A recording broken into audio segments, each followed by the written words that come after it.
जीवन बगिया ऐसी उलझी, फूलोगे कम कांटे ज्यादा, सिमटा जीवन डूबी सांसें।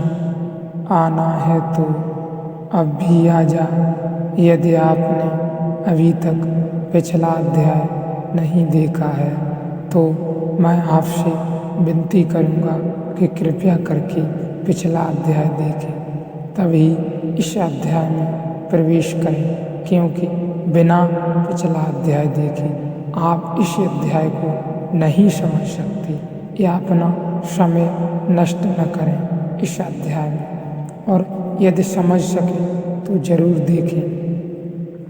तो अगर दबाएं तो शरीर में ग्रंथियां बन जाती हैं, कॉम्प्लेक्सेस निर्मित हो जाते हैं।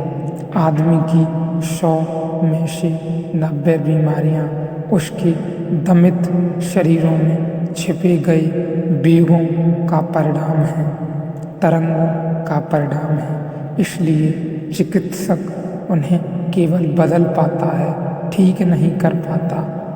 आज यह बीमारी है, चिकित्सक दवा देता है, वहाँ से रोकता है, बीमारी कल दूसरी जगह शुरू हो जाती है।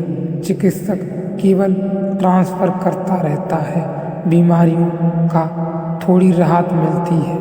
एक बीमारी से छूटे दूसरी प्रकट होने में थोड़ा वक्त लगता है। जो ग्रंथियां भीतर इकट्ठी हैं, जो जहर भीतर इकट्ठा है, सूक्ष्म ग्रंथियां बन गया, उसका निकल जाना जरूरी है, लेकिन न आए शरीर तक तो मनुष्य सीधे बाष्पीभूत हो जाने के पाए। श्वास सेतु है, इसलिए जो कुछ भी संवेदित होता है वह श्वास से संबंधित होता है। अगर आप काम वासना से भरे हुए हैं और मात्र श्वास शांत रह जाए तो शरीर तक काम वासना को पहुंचना मुश्किल है, श्वास से ही शरीर तक पहुंचेगी। रूस का एक बहुत अद्भुत फिल्म निर्देशक था, इस सदी का सबसे विचारशील फिल्म निर्देशक था स्तानिस्लावस्की। उसने अभिनय पर गहनतम खोजें की, वे खोजें बड़ी काम की हैं, हर आदमी के काम की हैं।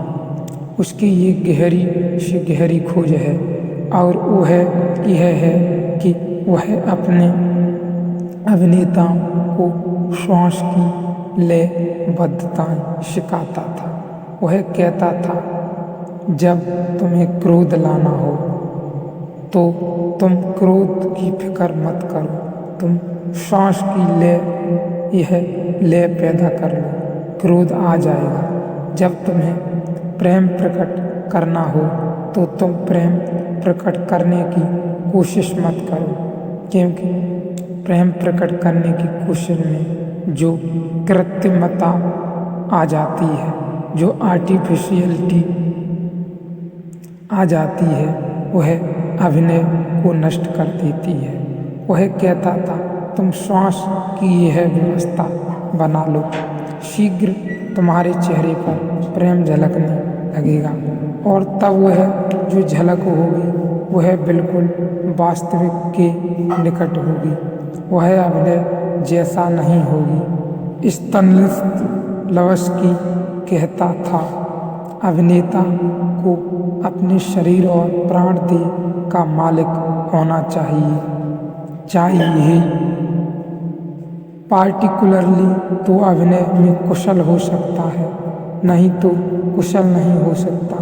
जर्मन एक नर्तक था निजिंस्की, वह जब नाचता था तो सभी को ऐसा भ्रम होता था, भ्रम थोड़ी दूर तक सही था कि दुनिया में बहुत अच्छे अच्छे नर्तक उसके मुकाबले थे, लेकिन कहते हैं निजिंस्की जैसा नर्तक पहले कभी नहीं हुआ और शायद फिर कभी न हो सके। और खूबी जो थी वह यह थी कि वह जमीन से नाचने में कभी छलांग लगाता था तो कभी लौटने में ज़्यादा वक्त लेता था। इतना वक्त कोई नर्तक नहीं ले सकता था। यह बहुत अद्भुत बात थी, जैसे ग्रेविटेशन का असर उस पर कम होता हो, जमीन की कोशिश कम काम करती हो।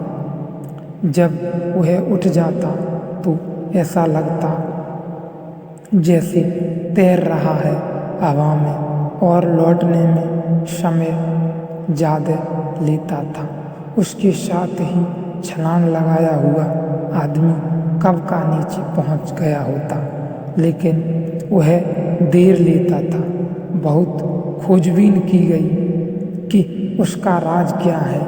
सब तरफ जांच पड़ताल करके एक ही बात पता चली कि उसकी सांस की रिदम में खूबी है। उसकी सांस की रिदम बहुत भिन्न है, सामान्य नहीं है। और इधर 50 वर्षों में जितने लोगों के संबंध में खबर मिली है कि वे जमीन से ऊपर उठ सकते हैं, जैसे अभी बोलिविया में एक स्त्री है जो 4 फीट जमीन से ऊपर कभी कभी वर्ष में 2-4 बार उठ जाती है। तो उसके तो बड़े वैज्ञानिक परीक्षण हुए, फिल्म बनाई गई है, सारी मेहनत शुरू हुई है।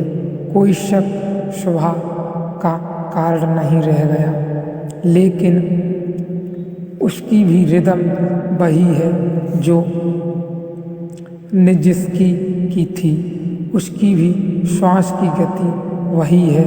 प्राणायाम में और प्राण के विज्ञान में श्वास की बहुत सी गतियाँ खोजी गई थीं और उन श्वास की गतियों के साथ शरीर और मन दोनों में परिवर्तन श्वास प्राण शरीर सेतु है। इस तरफ देह भौतिक, उस तरफ है देह विचार की। विचार हमारे अनुभव में सबसे